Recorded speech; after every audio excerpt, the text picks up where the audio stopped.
शांति। ओम शांति। ओम शांति। ओम शांति। ओम शांति। आज बाबा कह रहे मीठे बच्चे, तुम जितना समय बाप की याद में रहेंगे उतना समय कमाए ही कमाएंगे। याद से ही तुम बाप के समीप आते जाएंगे, है ना। जितना याद उतनी कमाई, जितनी एकाग्रता उस एक की समर्थ परमात्मा की याद, उतना शक्ति हमारी बढ़ती जाती है। तो कमाई हुआ ना। तो बाबा कहता है याद जितना उसको करेंगे वो कशिश खींचता जाएगा। जैसे कि किसी को हम याद करते हैं तो उस तक याद पहुंचता है ना, तो हम उसको याद कर रहे हैं तो उस तक याद पहुंचेगा, फिर वो भी हमें खींचेगा। तो इसीलिए बाप के समीप आते जाएंगे। प्रश्न है, जो बच्चे याद में नहीं रह सकते हैं उन्हें किस बात में लज्जा आती है ना। आज बाबा क्लियर किया है कि अपना चार्ट रखने में उन्हें लज्जा आती है। समझते हैं कि सच लिखेंगे तो बाबा क्या कहेंगे, है ना। जो याद में नहीं रह सकते हैं ना, तो उन्हें लज्जा आती है कि कैसे हम चार्ट लिखेंगे तो लिखना पड़ेगा ना कि बाबा नुमा सामने बैठे थे तो सारा ध्यान तो बुद्धि भटकता रहा, इधर उधर व्यर्थ में भटकता रहा। अमृत वेला किए तब भी मन नहीं लगा, तो ये कितना लिखेंगे। तो इसलिए बाबा कहते हैं कि लज्जा आती है। लेकिन आज बाबा एक चीज़ क्लियर किया है, समझते हैं कि सच लिखेंगे तो बाबा क्या कहेंगे, नहीं भी लिखेंगे तो बाबा तो जान रहा है। लेकिन बच्चों का कल्याण इसमें ही है कि सच्चा सच्चा चार्ट लिखते रहें। अगर हम सच्चाई सफाई से रोज बाबा को बताते रहेंगे कि बाबा मेरा योग नहीं ठीक लग रहा है, हम बैठ रहे हैं, मेरा बुद्धि इधर उधर भटक रहा है, मेरा याद की यात्रा बिल्कुल ना के बराबर है, बाबा से जब क्लियर करेंगे तो वो मेरा वो प्रॉब्लम सॉल्व करेगा। क्योंकि बाप भी है, टीचर भी है, सदगुरु भी है। टीचर को जब हम बताते हैं कि ये क्वेश्चन हमसे नहीं सॉल्व हो रहा है, हम बहुत कोशिश कर रहे हैं लेकिन सॉल्व नहीं हो रहा है, टीचर आपका सब तरह का फॉर्मूला आपको समझाने की कोशिश करेगा ना। तो यहाँ तो भगवान स्वयं है। तो चार्ट लिखने में बहुत फायदे हैं। बाबा कहते बच्चे इसमें लज्जा मत करो।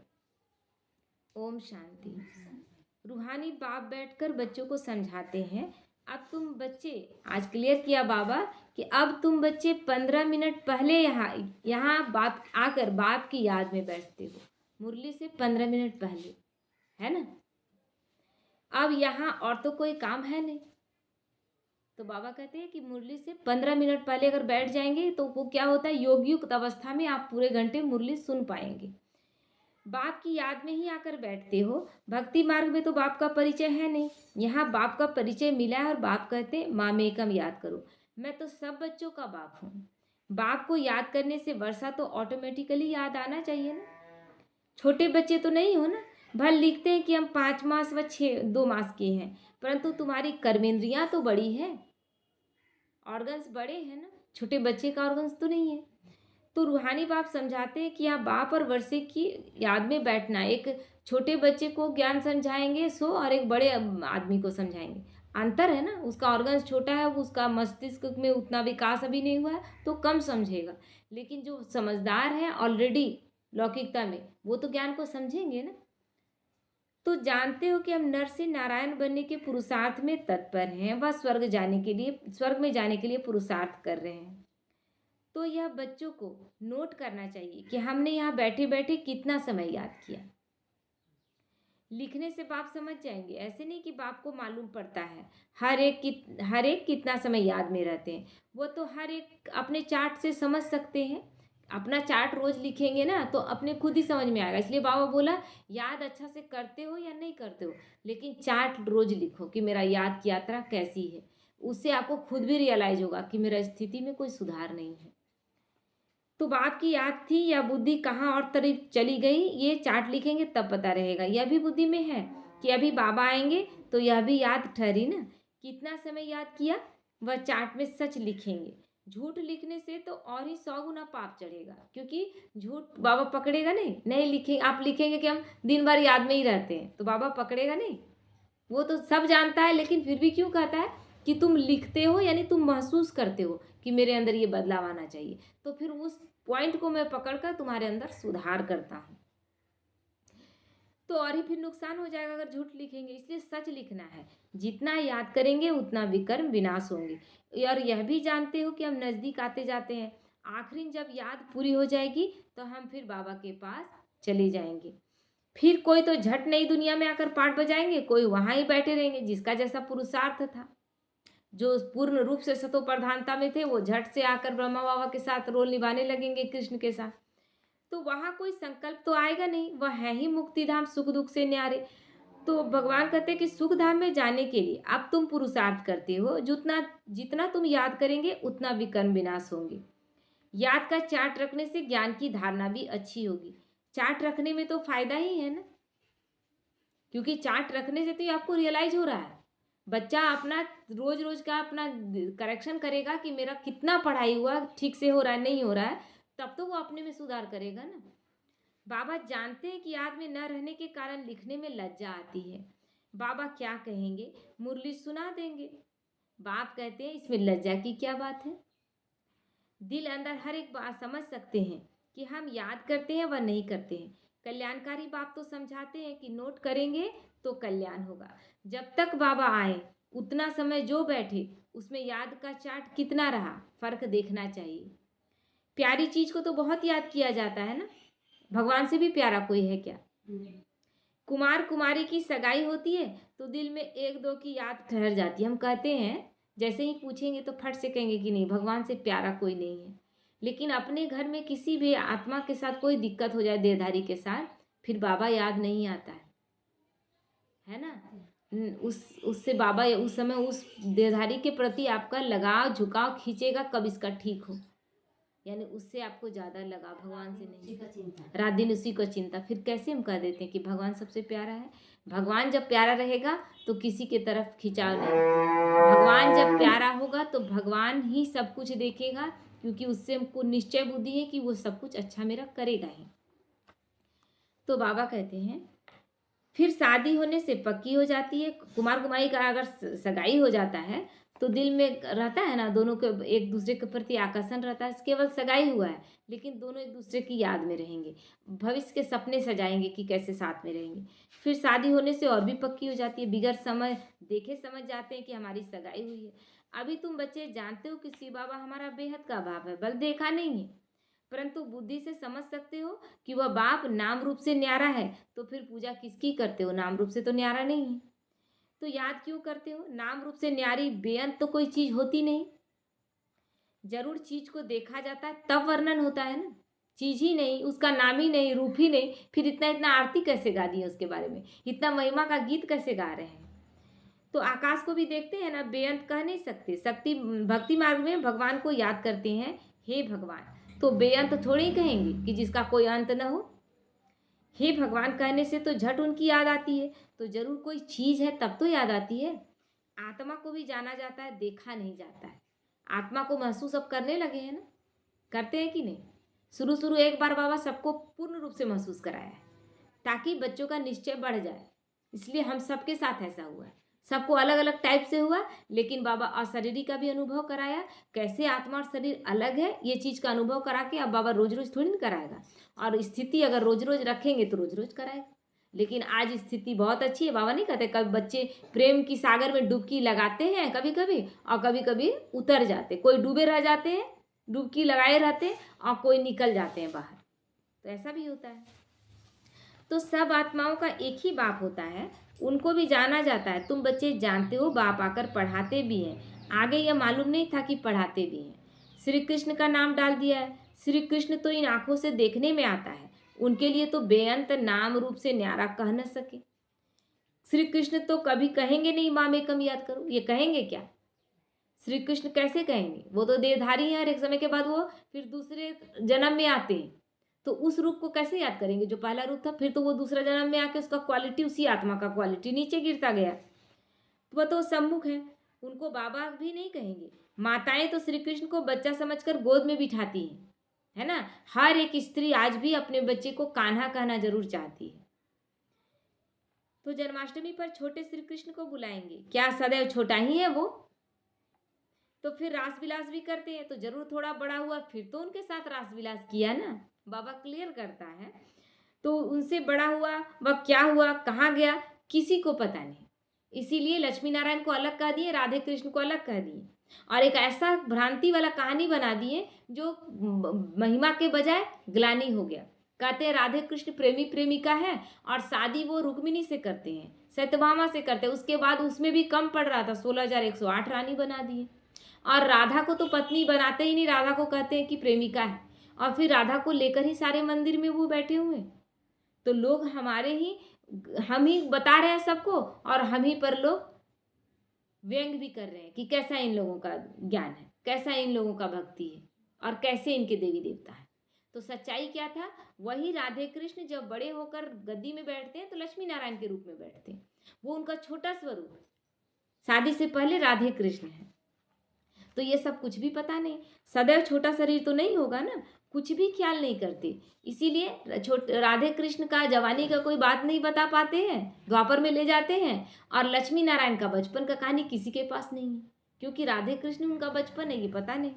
तो यह पूजा आदि की रस्म चली आती है, ज्ञान तो कोई में है नहीं। दिखाते हैं श्री कृष्ण ने कंसपुरी में जन्म लिया। अब कंसपुरी की तो यहाँ बात ही नहीं, कंसपुरी कहाँ से आएगा? सतयुग में कंसपुरी कहाँ से आ सकता है? कोई का भी विचार नहीं चलता। भक्त लोग तो कहेंगे अगर वहाँ भी राक्षस ही रहेंगे, सतयुग में भी, त्रेता में भी, द्वापर में भी, कलयुग में भी, मतलब चारों युग में राक्षस और असुर ही रहेंगे, तो फिर 4 युग में बांटने का क्या जरूरत? एक ही युग रहता है कि नहीं है? तो 4 युग किस लिए? इक्वालिटी के आधार पर बांटा गया है ना। तो इसीलिए भगवान कहते हैं, भक्त लोग तो कहेंगे कि श्री कृष्ण हाजिरा हुजूर है, फिर उनको स्नान भी कराते हैं, खिलाते भी हैं। तो अब वह खाता तो नहीं, जब वो कहता है कि मैं अभोक्ता हूँ, रखते हैं मूर्ति के सामने और खुद खा लेते हैं, करते हैं ना। ये मंदिर में जाते थे, शिव मंदिर में पूजा करने के लिए, एक माता आती थी पूजा करने, उसके घर में बैर फलता था, इतना बड़ा बड़ा बैर, सारा चढ़ा देती थी, सबके पास एक एक बैर चढ़ाती थी। उसके बाद जाने वक्त हम लोग लालच से देखते थे कि अरे चली जाएगी ना तो एक उठा के हम लोग ले जाएंगे, क्योंकि बैर का साइज बड़ा है। लेकिन जाने घड़ी क्या करती थी, सारा बैर फिर उठा के ले डाल लेती थी अपना सजिया में। तो बाबा कहता है कि खुद खा लेते हैं, यह भी भक्ति मार्ग हुआ ना। श्रीनाथ जी पर इतना भोग लगाते हैं, वह तो खाता नहीं, खुद खा जाते हैं। देवियों की पूजा भी ऐसे ही करते हैं, खुद ही देवियाँ बनाते हैं, उनकी पूजा आदि करके फिर डुबो देते हैं। नहीं डूबती है तो पैर मार मार के भी डुबाया जाता है, उस पर चढ़ के डुबाया जाता है। जेवरात आदि उतार कर डुबोते हैं, फिर वहां तो बहुत रहते हैं, जिसको जो हाथ में आया वो उठा लेते हैं। देवियों की ही जास्ती पूजा होती है, लक्ष्मी और दुर्गा दोनों की मूर्तियां बनाते हैं। बड़ी मम्मा भी यहाँ बैठी है ना, जिसको ब्रह्मपुत्रा भी कहते हैं, बड़ी मम्मा ब्रह्मा माँ, और छोटी मम्मा जो मम्मा थी सरस्वती। तो समझेंगे ना कि इस जन्म और भविष्य के रूप की पूजा कर रहे हैं। कितना वंडरफुल ड्रामा है।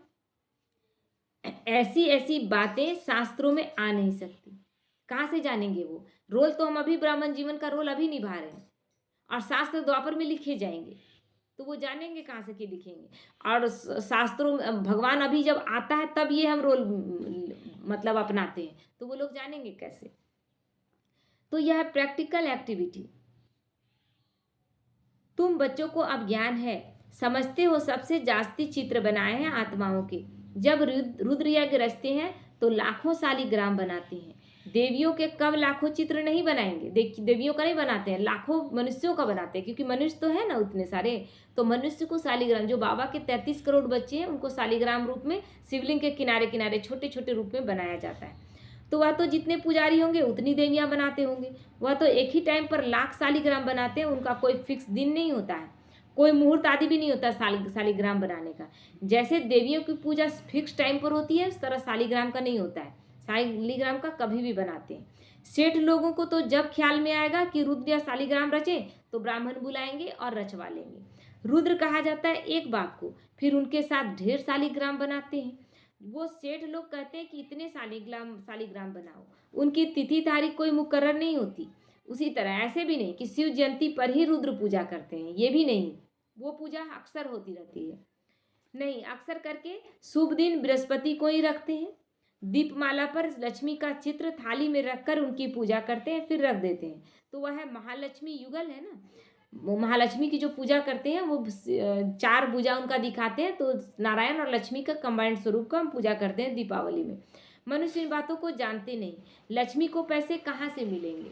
केवल लक्ष्मी की पूजा करते हैं, लेकिन लक्ष्मी की 4 भुजा दिखाते हैं, तो वो लोग नहीं जानते, पूजा केवल कर रहे हैं और सोचते हैं उनकी 4 भुजाएं यानी वो बहुत शक्तिशाली है। लेकिन लक्ष्मी और नारायण का कंबाइंड स्वरूप महालक्ष्मी की पूजा दीपावली में होती है। तो बाबा क्लियर करता है कि लक्ष्मी को पैसे कहाँ से मिलेंगे? युगल तो चाहिए ना पैसे के लिए। तो दोनों स्वरूप होना चाहिए। तो यह लक्ष्मी नारायण युगल है। नाम फिर महालक्ष्मी रख देते हैं। देवियाँ कब हुई, महालक्ष्मी कब होकर गई, यह सब बातें मनुष्य नहीं जानते। तुमको अब बाप बैठ समझाते हैं। तुम्हारे में भी सबको एक रस धारणा नहीं होती है। सुनते सब कोई है, लेकिन सबको एक समान धारणा होती है क्या? बाबा इतना सब समझाकर फिर भी कहते शिव बाबा याद है। इतना सारा ज्ञान देने के बाद बाबा एक ही चीज कहता है, शिव बाबा याद है। वर्षा याद है कि वो क्या देने आया है। मूल बात ही यह है कि हमें उसे याद करना है और उससे मिलने वाली प्रॉपर्टी को याद करना है। लेकिन ऐसे ही तो नहीं मिल जाएगा। एक कंडीशन क्या रखा है कि तुम्हें मेरे समान बनना होगा। तो भक्ति मार्ग में कितना पैसा वेस्ट करते हैं। यहाँ तुम्हारी पाई भी वेस्ट नहीं होती, यहाँ एक कौड़ी भी बाबा वेस्ट नहीं होने देता है। तुम सेवा करते हो सॉल्वेंट बनने के लिए। सॉल्वेंट मतलब जिस हम किसी के साथ भी घुल मिल जाए, मतलब हमारा इतना सरल स्वभाव हो ना कि किसी के साथ हम एडजस्ट कर पाए। ये अभी स्थिति हमारी नहीं है। अभी इंसॉल्वेंट हो गए हैं सब। घर घर में 4 परिवार में हम सॉल्वेंट नहीं है, तो बाहर का तो बात ही दूसरा है। तो बाबा कहते हैं भक्ति मार्ग में तो बहुत पैसे खर्चे करते हैं, इंसॉल्वेंट बन पड़ते हैं, सब मिट्टी में मिल जाता है। कितना फर्क है। इस समय जो कुछ करते हैं वह ईश्वरीय सेवा में शिव बाबा को देते हैं। शिव बाबा तो खाते नहीं हैं। बाबा खाते हैं क्या, या बाबा कुछ लेने आते हैं? निराकार को तो चाहिए ही नहीं कुछ।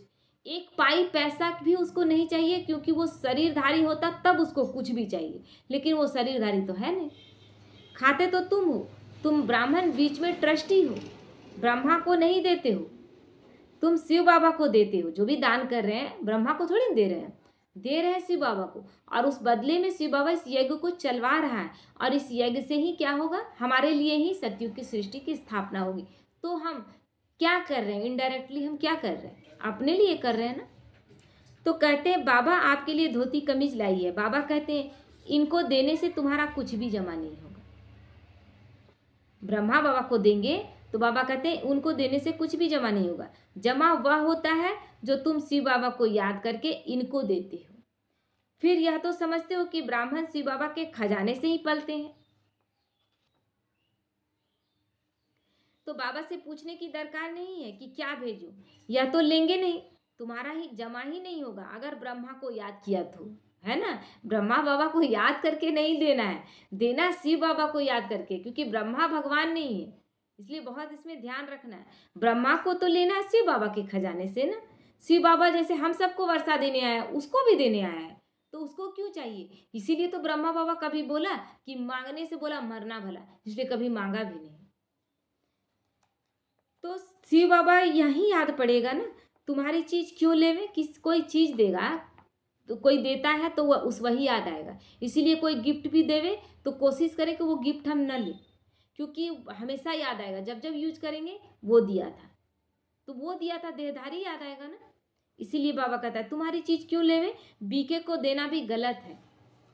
बाबा ने समझाया है तुम कोई से भी चीज लेकर पहनेंगे तो उनकी याद आती रहेगी। तो बाबा कितना नियम से चलता था। बाबा कहता था कि अगर घर से अब बच्चे जो समर्पित हो गए, उनके घर से जो सामान आता था, कपड़े लत्ते आते थे ना, उनको नहीं दिया जाता था, दूसरे बच्चे को दिया जाता था। क्योंकि घर से अगर आया है तो घर याद आएगा कि मेरे माता पिता ने भेजा है। इसलिए पता ही नहीं चले किसके घर से क्या आया है ना, इसका उसको और उसका उसको, इस तरह देकर सबको डिटैच किया जाता था। तो बाबा कहते हैं कि बाबा ने समझाया तुम कोई से भी चीज लेकर पहनेंगे तो उनकी याद आती रहेगी। कोई हल्की चीज है तो उनकी बात नहीं है, कोई छोटी सी चीज है तो बाबा कहता है उनकी बात नहीं, अच्छी चीज तो और ही याद आएगी। तो फलाने ने यह दिया है तो उनका कुछ जमा तो होता नहीं। एक बार बंद कर रहे हैं ना। अच्छी, बाबा कहते हैं उनका जमा कुछ भी होता नहीं, तो घाटा पड़ा ना। शिव बाबा कहते हैं माँ मेकम याद करो। अगर किसी को कुछ दिए हैं और वो आपको याद कर रहा है तो वो जमा नहीं हुआ, वो तो याद करेगा ही, उसका स्थिति तो हल्का होगा ही, और आपका भी जमा कुछ भी नहीं होगा। तो शिव बाबा कहते हैं माँ मेकम याद करो। मुझे कपड़े आदि की दरकार नहीं, कपड़े आदि बच्चों को चाहिए, वह शिव बाबा के खजाने से पहनेंगे। तुम खजाने में डालो ना, वहां से सबको दिया जाएगा। मुझे तो अपना शरीर है नहीं, यह तो शिव बाबा के खजाने में लेने के हकदार है, राजाई के भी हकदार है। बाप के घर में ही बच्चे खाते पीते हैं ना, तुम भी सेवा करते कमाई करते रहते हो। जितनी सेवा बहुत उतनी बहुत कमाई होगी। जितना सेवा उतना कमाई। खाएंगे पिएंगे शिव बाबा के भंडारे से, और अगर सेवा नहीं करेंगे तो वो कर्जा चढ़ेगा। इसलिए भाई लोग या दादी लोग अपने ऊपर एक खर्चा नहीं करती थी। जानकी दादी बोलती थी अपने हाथ से 5 रुपये हम खर्चा नहीं किए। 5 रुपये का सिक्का हम अपने हाथ में लेके बोलेंगे खर्चा किए नहीं। जो यज्ञ से मिला बस उसको केवल जैसा मिला उसमें कोई क्वेश्चन नहीं। और आज तो स्थिति देखिए कैसा है। लेकिन दादी लोग कहीं जा रही थी ना, तो नहीं मिल रहा, मतलब गाड़ी नहीं आया, गाड़ी में कोई खराबी आ गया।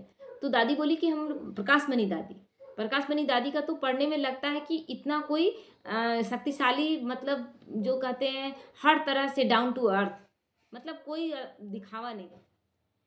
तो रास्ते में इन लोग का गाड़ी, मतलब कुछ प्रॉब्लम आ गया या टाइम पर गाड़ी नहीं आया इनको पहुंचाने के लिए, और जाना कहीं था। तो बोली कि जाना तो है और लोग हम इंतज़ार कर रहे हैं, तो उन लोगों का तो इंतज़ार हो जाएगा ना, तो ये भी तो चढ़ेगा हम लोगों का कि वो लोग इंतज़ार करना पड़ा, तो चलो रिक्शे में। तो दादी आप रिक्शे में चलेंगे, मतलब पूरी संस्था की हेड। तो बोली क्या बात है इसमें, क्योंकि अभी बच्चों को लग रहा है ना कि हम लोग रॉयल हो गए हैं, लेकिन उन लोगों ने कभी नहीं, क्योंकि उन लोगों ने रिक्शे में शुरुआत किया था ना।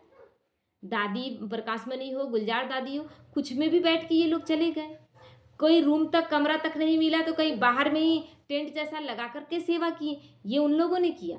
आज तो एकदम सब गाड़ी में ही चल रहे हैं। आज तो बिना 4 व्हीलर के देखते नहीं है कि शांति वन के अंदर भी दिन रात गाड़ी चल रहा है। एक कदम नहीं चलना है ब्रह्मा कुमारियों को, लेकिन उन लोगों के साथ ऐसा नहीं था।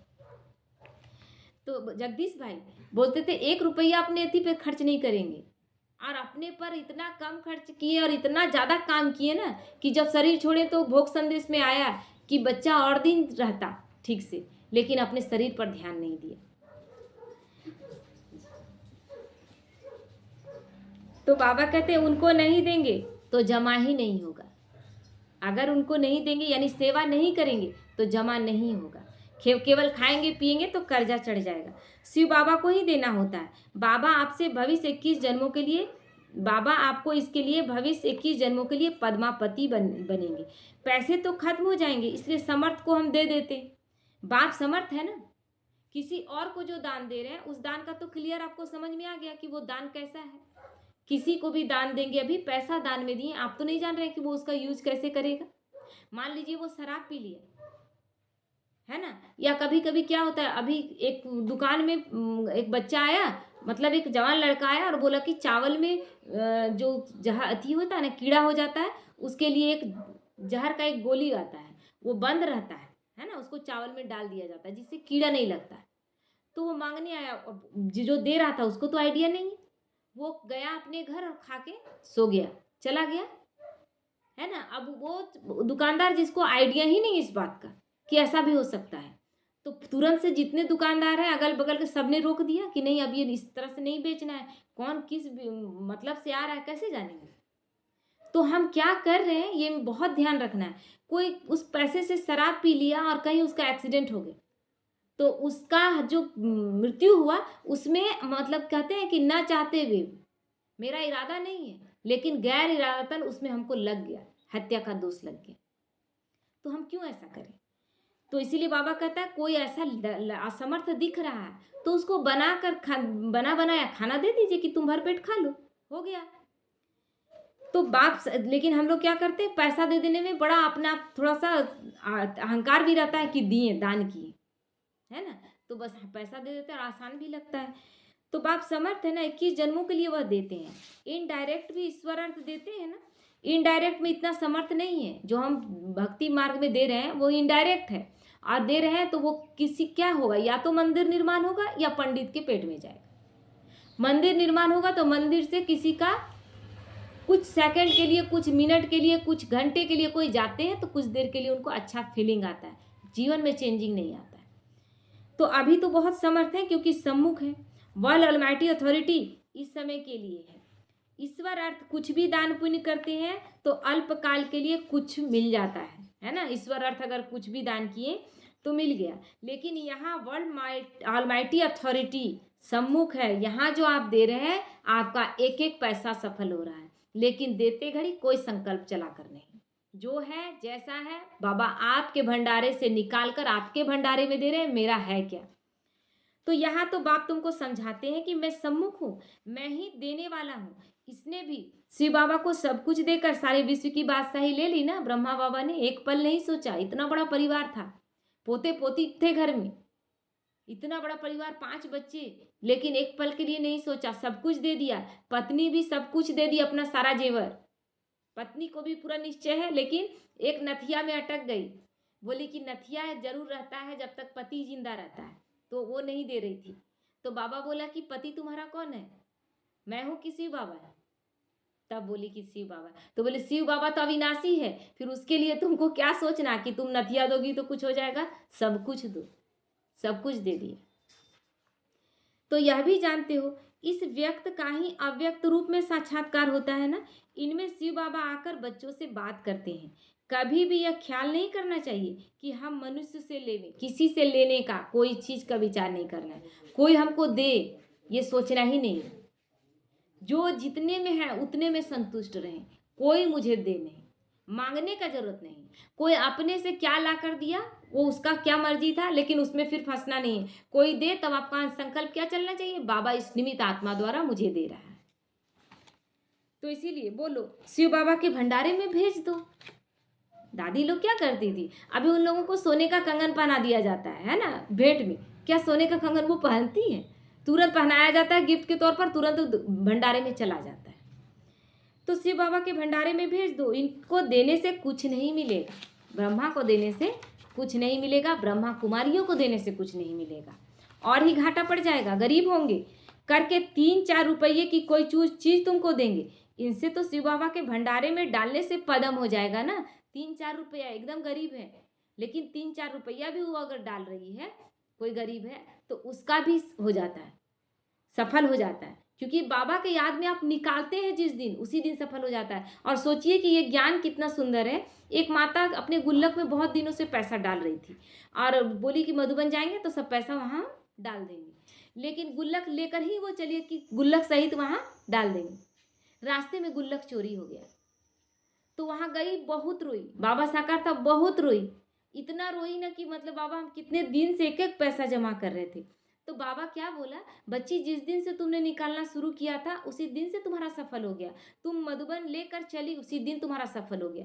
अब जो ले लिया उसमें तुम्हारा कुछ गलती नहीं।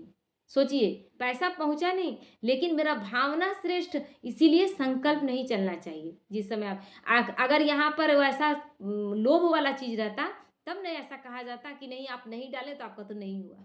लेकिन बाबा पैसा आया भी नहीं और बाबा भगवान कह रहा है, ब्रह्मा तन का आधार लेकर शिव बाबा कह रहे हैं कि तुम्हारा सफल हो गया। क्योंकि भावना देखी जाती है, किस भावना से आप दान कर रहे हैं। तो अपने को घाटा थोड़ी ही डालना है। पूजा अक्सर देवियों की ही होती है, क्योंकि तुम देवियां ही खास निमित्त बनती हो ज्ञान देने के। भल गोप भी समझाते हैं, परंतु अक्सर करके तो माताएं ही ब्राह्मणी बनकर रास्ता बताती है ना। माताओं को बाबा ने क्यों चुना? क्योंकि माताओं का शारीरिक स्ट्रक्चर भी ऐसा बनाया गया जिसमें सहन शक्ति ज्यादा है। बच्चे को 9 महीने गर्भ में रखना कितना बड़ा अपने आप में कार्य है, जिसमें वो एक नया जन्म लेती है ना। अच्छा, उसमें सहन शक्ति कितना ज्यादा है कि जिस घर में जन्म लेती है वहां से उतना दिन लाड़ प्यार पाने के बाद दूसरा घर में जाकर रहना स्वीकार करती है। तो कुछ कुछ चीजें उसमें है जो पुरुषों में नहीं, जो उसको बनाया ही गया है उस तरह से। तो ज्ञान देने में भी उसका त्याग तपस्या ज्यादा रहता है पांडवों से। तो बाबा कहते हैं इसलिए देवियों का नाम ज्यादा है। देवियों की बहुत पूजा होती है, यह भी तुम बच्चे समझते हो। आधा कल्प हम पूज्य थे, पहले है फुल पूज्य, फिर सेमी पूज्य, क्योंकि 2 कला कम हो जाती है ना। पहले पूज्य एकदम लक्ष्मी नारायण का पूजा, उसके बाद जो राम सीता का पूजा होता है वो तो 2 कला कम हो जाती है। तो राम की डिनास्टी कहेंगे त्रेता में, राम की राजधानी चलती है त्रेता में, तो वह तो लाखों वर्ष की बात कह देते हैं। तो उनका कोई हिसाब तो नहीं हो सकता। जो लाखों वर्ष का देते हैं उनका हिसाब कैसे निकालेंगे? भक्ति मार्ग वालों की बुद्धि में और तुम्हारी बुद्धि में कितना रात दिन का फर्क है। तुम हो ईश्वरीय बुद्धि और वह है रावण की बुद्धि। तुम्हारी बुद्धि में है कि यह सारा चक्र ही 5000 वर्ष का है जो फिरता रहता है। वो रावण की बुद्धि है जो लाखों वर्ष का के हमें कुंभकर्ण की नींद में सुला देता है, इतना लंबा ड्यूरेशन बता देता है कि हम उस तरफ जाना ही नहीं चाहते, कौन इतना हिसाब लगाएगा। लेकिन भगवान का हिसाब किताब 5000 वर्ष का कितना एक्यूरेट है। 1250 करके 4 युग को बांट दिया गया, क्लियर हो गया। और जिसमें 84 जन्म को क्लियर कर दिया गया। तो जो रात में है वो कहते हैं लाखों वर्ष, यानी जो कलयुगी आत्मा है वो कहते हैं लाखों वर्ष, जो दिन में है वो कहते हैं कि 5000 वर्ष। तो आधा कल्प भक्ति मार्ग में तुमने असत्य बातें सुनी, केवल असत्य बातें, क्योंकि भगवान तो आया नहीं, अपनी मनमानी, जिसको जैसा मन लगा वो वैसा बोल दिया। सतयुग में ऐसी बातें होती नहीं, वहां तो वर्षा मिलता है, अब तुमको डायरेक्ट मत मिलती है। श्रीमद् भागवत गीता है ना, और कोई शास्त्र पर श्रीमत नहीं है, श्रीमत ना लगा है, इतने सारे शास्त्र लिखे गए, लेकिन एक गीता पर श्रीमत लिखा गया, यानी भगवान का दिया हुआ श्रीमत, उस आधार पर आपको चलना है, भगवान के दिए नियम मर्यादा पर आपको चलना है। और जब उसकी नियम मर्यादा पर चलेंगे तो जिम्मेवार वो हो जाएगा, फिर जो जीवन आपका होगा वो बहुत श्रेष्ठ होगा। हर 5000 वर्ष के बाद यह पुरुषोत्तम संगम युग, गीता का युग आता है। लाखों वर्ष की बात तो यहाँ हो ही नहीं सकती। कभी भी कोई आए तो ले जाओ संगम पर, बाबा कहते हैं कोई कभी भी कोई आए तो ले जाओ संगम पर। कलयुगी आत्मा है लेकिन भगवान का ज्ञान देकर संगम पर आ गया। बेहद के बाप ने रचयिता अर्थात अपना रचना का सारा परिचय दिया है, फिर भी कहते हैं अच्छा बाप को याद करो, और कुछ धारणा नहीं कर सकते हो तो अपने को आत्मा समझकर बाप को याद करो, ये तो कर सकते हो ना। बहुत धारणाएं नहीं कर सकते, लेकिन इतना तो कर सकते हैं, पवित्र तो बनना ही है। बाप से वर्षा लेते हो तो दैवी गुण भी धारण करने हैं, क्योंकि भगवान से वर्षा ले रहे हैं, और भगवान से प्राप्ति तो सबसे पहले दैवी गुण धारण करना है, देने वाला गुण। लेने वाला हर चीज से अब मुक्त हो जाना है, और लेने में क्या है, अपेक्षाएं अगर रख रहे हैं किसी से, वो भी लेना है, हमें किसी से कोई अपेक्षा नहीं रखना है। अच्छा, मीठे मीठे सिक्के लदे बच्चों प्रति माता पिता बाप दादा का याद प्यार और गुड मॉर्निंग। रूहानी बाप की रूहानी बच्चों को नमस्ते। हम रूहानी बच्चों की रूहानी माता पिता बाप दादा को याद प्यार, गुड मॉर्निंग और नमस्ते नमस्ते। शुक्रिया बाबा, शुक्रिया। धारणा के लिए मुख्तार है, 21 जन्मों के लिए पद्मों की कमाई जमा करने के लिए डायरेक्ट ईश्वरीय सेवा में सब कुछ सफल करना है। यहाँ डायरेक्ट चल रहा है, भक्ति में आपका इनडायरेक्ट चल रहा है। यहाँ तो जान रहे हैं ना भगवान सम्मुख आया है। ट्रस्टी बनकर शिव बाबा के नाम पर सेवा करनी है, सब कुछ करते मेरा कुछ भी नहीं है ना। एक नर्स की तरह नर्स ड्यूटी कर रही है, बच्चे आ रहे हैं, वहाँ बच्चे पैदा हो रहे हैं, है ना। बच्चों को नहलाती है, धुलाती है, उसको काजल लगाती है, टीका करती है, उसको प्यार दुलार करती है, बीच में कभी कभी लोरी भी सुनाती है। उसकी माँ जब तक ठीक अवस्था में नहीं है तब तक उसको दूध घोलकर दूध भी पिलाती है, सब कुछ करती है। अगर कोई 8 दिन के बाद डिस्चार्ज होता है तो भी वो बच्चे के लिए क्या रोती है क्या, क्योंकि वो जाएगी फिर दूसरा आएगा फिर उसमें लग जाएगी, ड्यूटी निभा रही, वही ड्यूटी हमें निभाना है ना। तो याद में इतना समय बैठते उतना समय बुद्धि कहाँ कहाँ गई यह चेक करना है, इसी का चार्ट लिखना है कि ठीक है बाबा नुमासाम में बैठे 1 घंटे बैठे हम इतने समय से इतने तक, लेकिन मेरा याद ठीक से एक्यूरेट नहीं रहा, मेरी बुद्धि भटकती रही। जब ये लिखेंगे उसको चार्ट तब वो सुधार करेगा, इसीलिए चार्ट लिखना बहुत ज़रूरी है, क्योंकि हम रियलाइज करते हैं कि मेरे साथ ये हो रहा है। नहीं तो क्या होता है, बहुत लोग कहते हैं 50 साल से चल रहे हैं, 60 साल से चल रहे हैं, कुछ तो मेरा हुआ ही नहीं। क्यों नहीं हुआ? क्योंकि आपने ज्ञान के आधार पर एक्यूरेट चलना शुरू ही नहीं किया, चला ही नहीं, आप चले ही नहीं श्रीमत के आधार पर। आप वही करते रहे कि केवल मुरली सुने और कुछ देर तक वही सुबह शाम का योग लगाएं, लेकिन सही में लगा योग कि नहीं लगा ये तो आप ध्यान ही नहीं दिए। संपूर्ण श्रीमत का पालन करना है, तो अपना सच्चा सच्चा पोता मिल रखना है, बाबा को चार्ट लिख कर देना है, कितना समय याद में रहे। नर से नारायण बनने के लिए बाप और वर्षे की याद में रहना है, बाबा और एक वर्षा, बस इतना याद और कुछ भी नहीं, क्योंकि हम जिसकी याद करते हैं उसके समान बन जाते हैं। जिससे हम मोह में हैं तो उसके जैसा बन जाएंगे, क्योंकि वही याद आएगा। जिससे हमको घृणा है वही याद में रहेगा कि इसने मेरे साथ गलत किया, तो फिर हम उसका अवगुण मेरे अंदर आ जाएगा। क्या हमें ऐसा बनना है? हमें बनना बाप समान है, तो उसकी याद में रहेंगे ना। तो इसीलिए बाबा कहते हैं कि वर्षे को की याद में रहना वरदान है। विस्मृति की दुनिया से निकलकर स्मृति स्वरूप रहकर हीरो पार्ट बजाने वाले विशेष आत्मा भव। यह संगम युग स्मृति का युग है, जब हमको याद भी है और अपनी पहचान भी है। याद करना किसे है ये भी पता है। और कलयुग विस्मृति का युग है, जहाँ हमें कुछ भी याद नहीं था, इसलिए हर कर्म हमारा विकर्म हो रहा था, क्योंकि कुछ भी याद नहीं था। तो हम मनमानी तरीके से कर रहे थे, और जो भी कर रहे थे तो लग रहा था अच्छा कर रहे हैं, लेकिन गलत कर रहे थे, और गलत करते में केवल दुख ही आ रहा था। तो सोचते हैं पूजा भी कर रहे हैं, व्रत भी कर रहे हैं, दान पुण्य भी कर रहे हैं, पर फिर भी मेरे जीवन में अच्छा कुछ नहीं हो रहा है। इसलिए नहीं हो रहा है क्योंकि आप विस्मृति में कर रहे हैं, आप जानते ही नहीं, आपको याद ही नहीं कि आप कौन है और करना किसके लिए, ये कुछ भी याद नहीं। तो अब आप सब विस्मृति की दुनिया से निकल आए। जो स्मृति स्वरूप है वही हीरो पार्ट बजाने वाली विशेष आत्मा है। जो स्मृति स्वरूप यानी स्मृति की मैं आत्मा हूँ, ये याद है, और मैं परमात्मा की संतान हूँ, वो स्वरूप में रहकर जो कार्य करते हैं वही विशेष आत्मा है। इस समय डबल हीरो हो, इस समय डबल हीरो हो। एक हीरे समान वैल्यूबल बने हो और दूसरा हीरो पार्ट है। एक ऐसा हीरा, कीमती हीरा, जिसको कोई पैसों से तौल नहीं सकता, वो हम अभी बन रहे हैं, है ना। और उसके बाद हीरो पार्ट मिल रहा है। हीरो पार्ट मिल रहा है यानी ऑलराउंडर पार्ट मिल रहा है। जितना ज़्यादा पुरुषार्थ करेंगे, देवी देवता बनेंगे, 84 जन्म पूरा रोल निभाएंगे। ऑलराउंडर पार्टधारी हीरो हीरोइन का पार्ट हमें मिल रहा है, तो कितना विशेष हमें ध्यान रखना होगा। तो यही दिल का गीत सदा बजते रहे कि वाह मेरा श्रेष्ठ भाग्य। जैसे देह का ऑक्यूपेशन याद रहता है ना, देह का कर्तव्य याद रहता है कि कब नहाना है, कब खाना है, कब कपड़े पहनकर तैयार होना है, कब किस फंक्शन में किस टाइप का कपड़ा पहनना है। शादी में जाएंगे तो कैसा पहनना है, किसी के श्राद्ध में जाएंगे तो कैसा पहनना है, किसी के बर्थडे पार्टी में जाएंगे, ये देह के सारे ऑक्यूपेशन याद है। तो बाबा कहते हैं ऐसे ही ये अविनाशी ऑक्यूपेशन कि मैं श्रेष्ठ आत्मा हूँ, ये सदा याद रहे। याद रहे तब कहेंगे विशेष आत्मा, हर वक्त याद रहे कि मैं श्रेष्ठ आत्मा हूँ। और श्रेष्ठ आत्मा गलत कर्म कर सकती है क्या? तो स्मृति इसी चीज की रखनी, केवल रट्टा नहीं मारना है। तोते वाली कहानी आप लोग सुने कि नहीं सुने? तोते वाली कहानी नहीं सुने ना?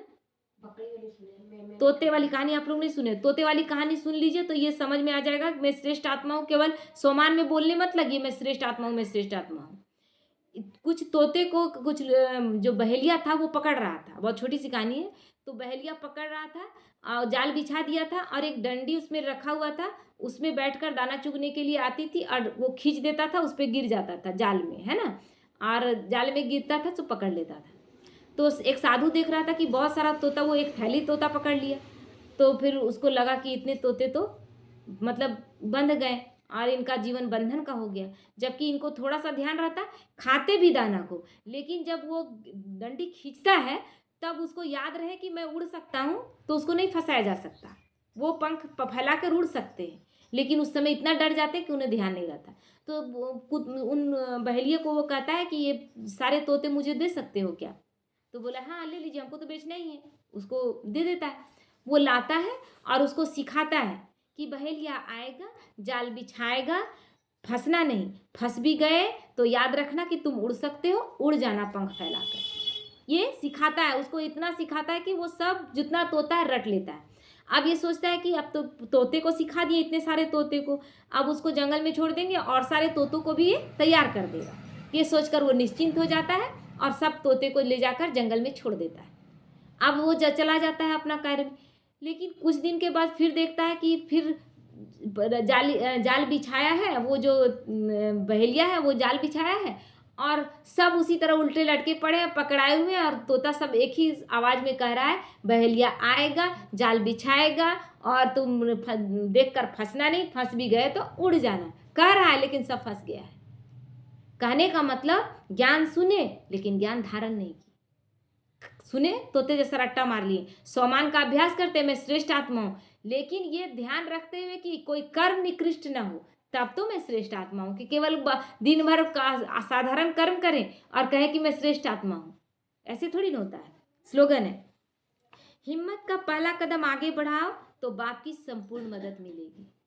सबसे पहले हिम्मत का कदम हमें उठाना है, उसके बाद मदद बाप देने के लिए 1000 कदमों से वो तैयार बैठा है। लेकिन हिम्मत का कदम, पहला कदम हमारे तरफ, तुम चलने के लिए तैयार तो हो, तुम उठकर एक तुम खड़ा होकर दिखाओ तो मैं तुम्हें अपने हाथों से पकड़ कर खींच लूंगा। भगवान कहते हैं ना, अब तुम बैठे रहो कुर्सी में, नहीं मैं उठ भी नहीं सकता, तो भगवान कैसे उठाएगा? तुमको हिम्मत का एक कदम चल कर दिखा देना है, फिर वो दौड़ा देगा। वो तो इसीलिए आया है। ओम शांति।